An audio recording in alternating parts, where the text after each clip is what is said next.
As my heir, music, William now assumes the Scottish titles which have meant so much to me. He succeeds me as Duke of Rothesay and takes on the full weight of the responsibilities that come with them. King Charles had faced family rebellion, public scandal, and private betrayal before, but nothing prepared him for the sealed investigation folder placed directly in front of him. Inside were succession planning files, secretly assembled under Queen Camilla's authority, documents outlining future royal roles, emergency power transfers, and proposed changes involving Prince William. Charles read the first page, stopped breathing for a moment, and remained completely frozen, music, as the room waited for him to speak. Before we go deeper into what this really means for the royal family, make sure to subscribe so you don't miss a single update. The silence hardened around the table. Charles had expected an administrative mistake. Instead, he found pages bearing Camilla's handwritten instructions beside William's name. A succession plan, meaning the formal process for transferring royal authority from one sovereign to the next, should have been controlled by the king and his heir. Yet these files had been built beyond them, music, in absolute secrecy for months without consent. A senior courtier watched Charles remove his glasses and place them beside the folder. The king did not raise his voice. He simply stared at the same paragraph as disbelief gave way to fear. The confidential investigation had begun weeks earlier after unusual requests for succession records, music, constitutional briefings, and restricted family schedules were traced to her household.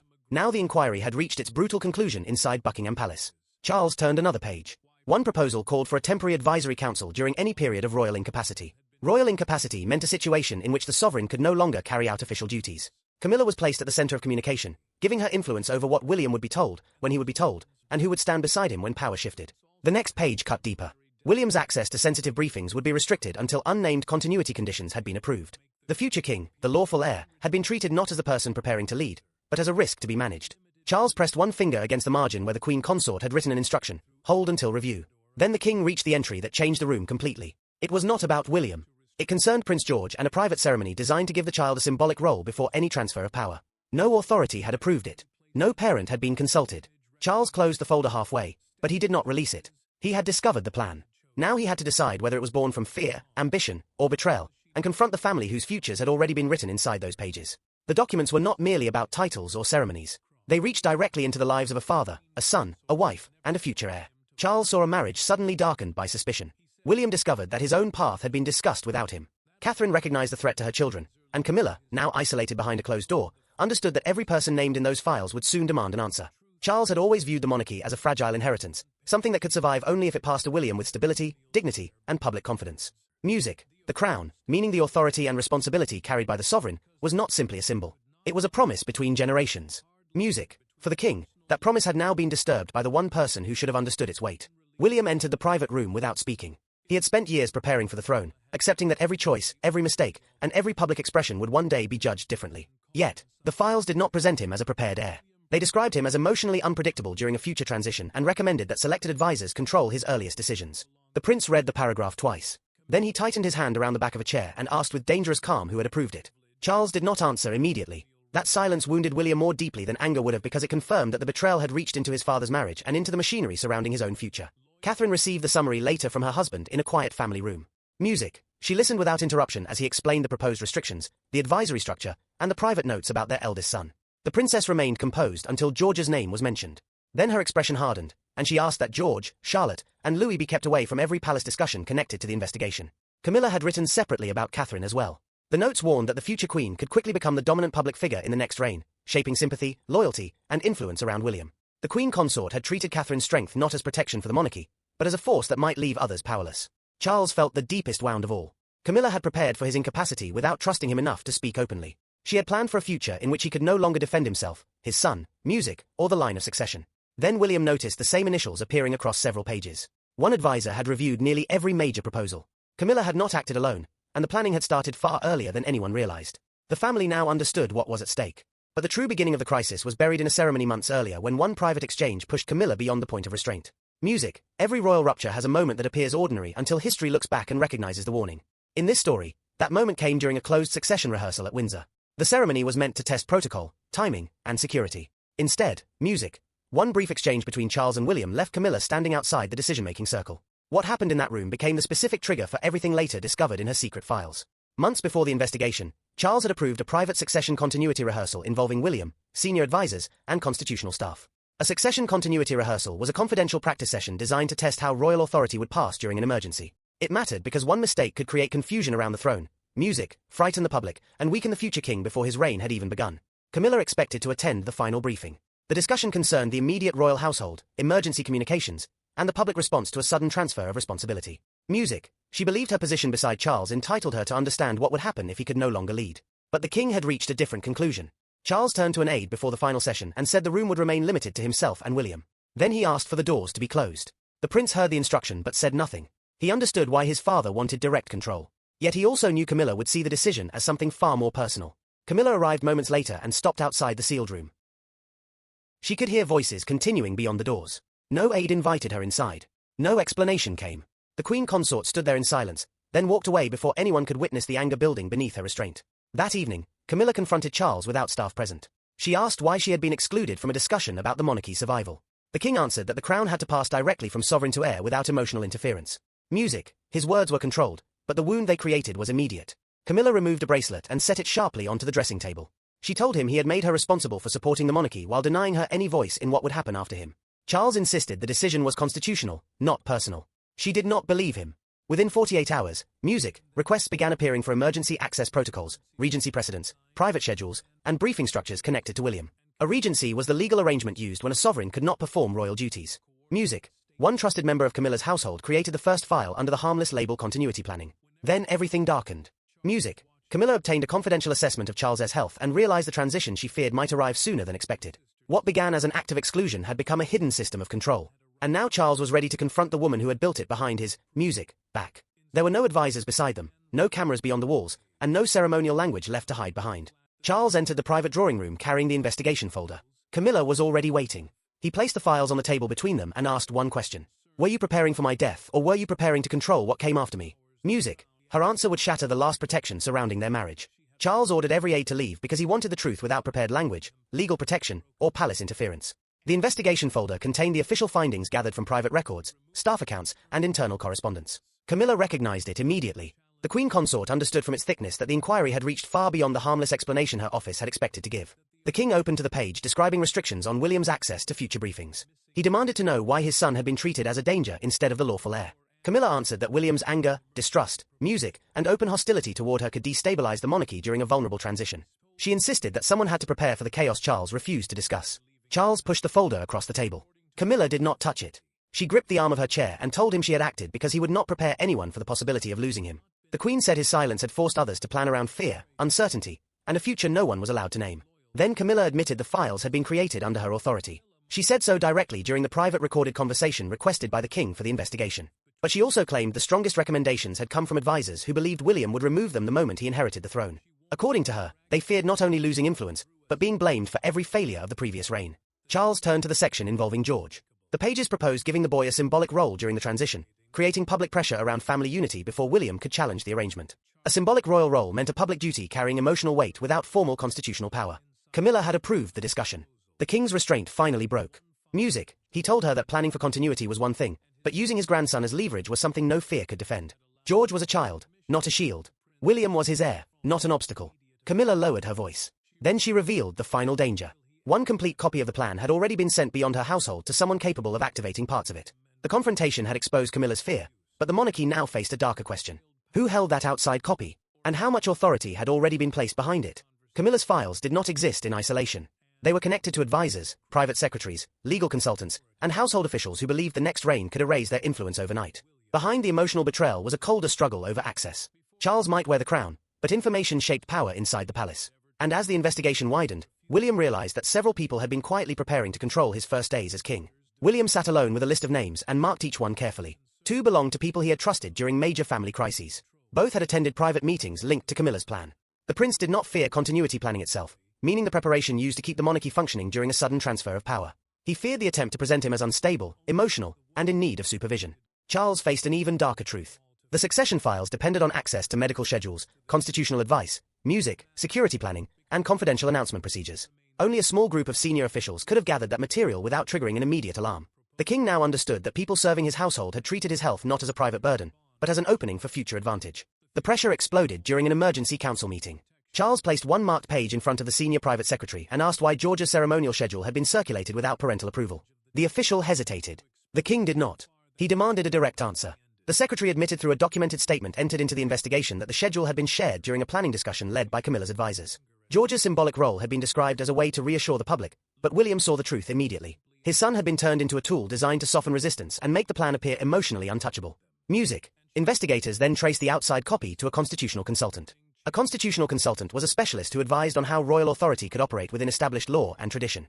That consultant had been asked to examine whether Camilla could retain a formal advisory position during the opening stage of William's reign. The discovery went further.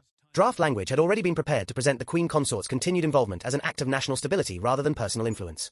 Her control would not have been announced as power. It would have been disguised as duty. Charles ordered the entire network dismantled. Access was frozen. Meetings were suspended. Names were removed from future planning. But the order came too late. Before the final instructions could be completed, details of the investigation escaped the palace and reached the press. The struggle had moved from private rooms into dangerous motion, and the first leak would force every member of the family to face consequences they could no longer contain. The first leak did not reveal the entire plan. It revealed just enough to cause panic. A broadcaster learned that secret succession documents had been seized from within Camilla's household, and suddenly every silence became suspicious. Music. Phones rang across the palace. Advisors destroyed draft schedules. Staff members were removed from offices. But the most painful reaction came from Camilla herself when she realized that Charles had begun acting as king before speaking to her again as a husband. Palace communications officials received advanced warning that a national broadcaster planned to report the internal investigation. The report focused on unauthorized succession planning, meaning preparations made without the approval of the sovereign and lawful heir.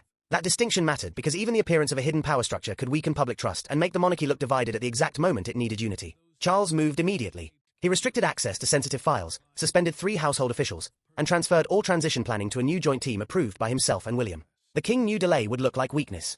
Yet, every order also pushed Camilla further away from him.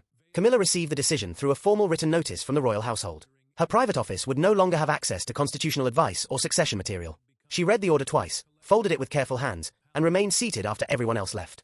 The Queen Consort felt publicly reduced before Charles had fully listened to the fear behind her actions. William watched the punishment unfold with mixed emotions. The prince wanted accountability because the files had targeted him, involved George, and questioned his ability to lead. But he also feared that humiliating Camilla would deepen his father's isolation. Charles had survived public pressure before, but losing trust inside his marriage was different. Catherine found her husband awake after midnight. She listened as William admitted he no longer knew whether protecting his father meant defending him from Camilla or stopping him from destroying their marriage. The princess reminded him that mercy without limits would invite the same danger again, while punishment without compassion could break Charles completely. Investigators then confirmed the harshest language against William had been written by Camilla's advisors. But she had reviewed the final file and approved it without removing the accusations. That choice made her responsible even if fear had started the process. Charles cancelled the proposed advisory council. He destroyed its draft authority and ordered George's name removed from every unauthorized document. The monarch had finally ended the machinery of the plan. Then he sent one private message to William. Charles wanted to meet without aides, legal staff, or prepared statements. Not as sovereign and heir, but as father and son. The plan was collapsing, but the family's future would now be decided in a room where no title could protect either man. After days of accusation and institutional panic, the turning point came without witnesses. Music. Charles and William met in a private room with no aides, no folders, and no prepared remarks. For once, the crown was absent from the conversation. There was only a father forced to admit that fear had entered his marriage, and a son forced to confront how deeply years of distrust had shaped the people around them. Charles chose a small room at Clarence House instead of a formal palace office. Clarence House was his private London residence, a place connected more closely to family life than royal command. The choice mattered because the king did not want ceremony between them. He wanted honesty, even if that honesty hurt. William arrived expecting instructions. Instead, he found 2 chairs and a handwritten note asking him to speak freely. The prince sat down, but neither man spoke at first. Years of duty had taught them how to address crises in public. It had not taught them how to admit fear to each other. Charles finally broke the silence. He confessed that he had avoided detailed succession discussions because speaking about incapacity made him feel as though his family was already preparing to live without him. The king said, every rehearsal, every emergency plan, and every question about the future had sounded like a quiet farewell. William listened without interruption. Then he admitted something equally painful. His guarded behavior toward Camilla had helped create the fear that she would be discarded the moment he became king. The future monarch did not excuse her secret files, but he accepted that years of cold distance had made her believe she needed protection from him. Charles reached across the table and placed his hand over the note. Music. He told his son that protecting Camilla could never require weakening William or involving George. The child was not a symbol to be used. Music. The heir was not a threat to be controlled. That boundary, he said, would never move again. Then the king offered William immediate access to every transition document and asked him to lead a new succession framework. A succession framework was the clear set of plans guiding how authority, duties, and public responsibility would pass to the next sovereign. This time, nothing would be hidden. William agreed on one condition. Camilla would receive dignity, personal security, and respect, but she would hold no independent authority over the transfer of the crown. Charles accepted without argument. Father and son reached a final understanding. Neither would allow private resentment to become constitutional policy again. Their unity changed everything. Camilla now faced one choice. Music, accept the limits they had established or lose her place within the family she had tried to protect herself from. Charles and William had repaired the line between sovereign and heir, but the emotional verdict still depended on the woman whose secret planning had brought the monarchy to the edge. By morning, the private crisis had become a national spectacle. Newspapers carried Camilla's name beside the word succession. Broadcasters debated whether fear had become ambition. Crowds gathered outside royal residences, waiting for movement behind closed gates. Yet one single public image captured the mood more powerfully than any commentary. A newspaper held against the railings of Buckingham Palace with Charles's frozen expression above a headline about secret plans for the crown. The palace released a formal statement confirming that unauthorized succession planning materials had been discovered and that every related proposal had been cancelled. Constitutional stability meant the continued lawful operation of the monarchy without confusion over who held authority. The statement was designed to protect that stability, but it did not deny Camilla's involvement. That omission told the public the crisis had reached the centre of the royal marriage. Outside Buckingham Palace, a crowd formed around one front page carrying the words, "The Queen's Secret Crown Plan" beneath photographs of Charles, Camilla, and William. Some people stared in silence. Others argued over whether the files showed fear, ambition, or betrayal. The image spread quickly because it reduced the entire scandal to 3 faces and one brutal question. Who had been preparing to control the future? A live broadcaster described the story as a conflict between marital loyalty and lawful succession. The phrase traveled across television and radio throughout the day. Supporters said Camilla had acted from terror that she would be abandoned after Charles was gone. Critics answered that private fear could never justify an attempt to shape William's reign. Camilla watched the coverage alone. She turned off the television when a commentator called the plan a hidden power grab. Then the Queen consort quietly asked an aide whether Charles had seen the same headline. The aide said he had. She asked nothing more. Charles understood the public danger immediately. If the king appeared divided from William, the scandal would grow into a crisis of confidence. If he stood beside his son, the message would be unmistakable. The crown would move forward through lawful succession, not private pressure. William appeared with his father at a scheduled engagement that afternoon. The prince stayed close to the monarch, and neither man addressed the files directly. Music. Their unity did the speaking. It showed the country that sovereign and heir stood together after the secret plan had failed. Camilla did not attend. Her absence carried its own meaning. The family had already reached a private decision and she was no longer part of the public response. Music. That decision would not remove her title. It would do something more lasting. It would redefine her authority, her marriage, and her place in the future monarchy. The world had delivered its judgment in headlines. But the final and most painful verdict would be spoken behind palace doors by Charles himself. The crisis ended not with exile, abdication, or revenge, but with a boundary that could never again be crossed. Charles summoned Camilla for one final private conversation. The secret files had been destroyed, the advisors removed, and William's authority restored. What remained was the truth between husband and wife. Camilla had tried to protect her future through control. Charles now had to decide whether their marriage could survive without the power she had attempted to secure. Charles placed the final investigation summary on the table and waited for Camilla to sit. The document recorded the official findings, meaning the complete account of who authorized the planning, what powers were proposed, and which limits had been broken. Clear as throat. The king told her he would protect her dignity, but he would never allow her to manage the crown beyond his reign. Camilla did not argue. She admitted during their recorded private conversation that the Windsor exclusion had awakened her deepest fear. Once Charles was gone, she believed she would become unwanted, unprotected, and erased from the family she had spent years defending. Music. The Queen consort said that fear had pushed her to build security where trust should have been enough. The king listened. Music. But he did not soften the truth. He told her that fear explained her actions, yet it could not excuse them. Trust could return only if she accepted a future without constitutional influence. Constitutional influence meant the ability to shape how royal authority passed from one sovereign to the next. That power, he said, music, belonged to the lawful line of succession. Camilla surrendered all access to transition planning. She disbanded the private advisory circle and agreed that William and Catherine would control every preparation involving George, Charlotte, and Louis. The Queen remained beside Charles as his wife, but her role was permanently limited to supporting the reigning monarch, never directing the authority of the next one. William accepted the decision after receiving a written summary from his father. The prince did not call it forgiveness. Music. He called it a stable boundary that protected Charles, secured his own future, and kept George beyond the reach of private strategy. The investigation revealed the monarchy's deepest danger. It was not public attack. It was private fear hidden behind loyalty. Charles chose his son's lawful future over secrecy, while Camilla remained within the family, only after surrendering the control she had tried to preserve. The files were sealed. The network was dismantled. The succession returned to a clear path from Charles to William and eventually George. The crown survived because trust was rebuilt through truth, limits, and accountability. Not because betrayal was ignored. There was nowhere else for the conflict to go. Charles had protected his marriage without sacrificing the succession. William had secured the future without destroying his father. And Camilla had finally learned that a place beside the crown could never become ownership of what came after it. Music. Thanks for watching. Please don't forget to like and subscribe, and we will see you in next.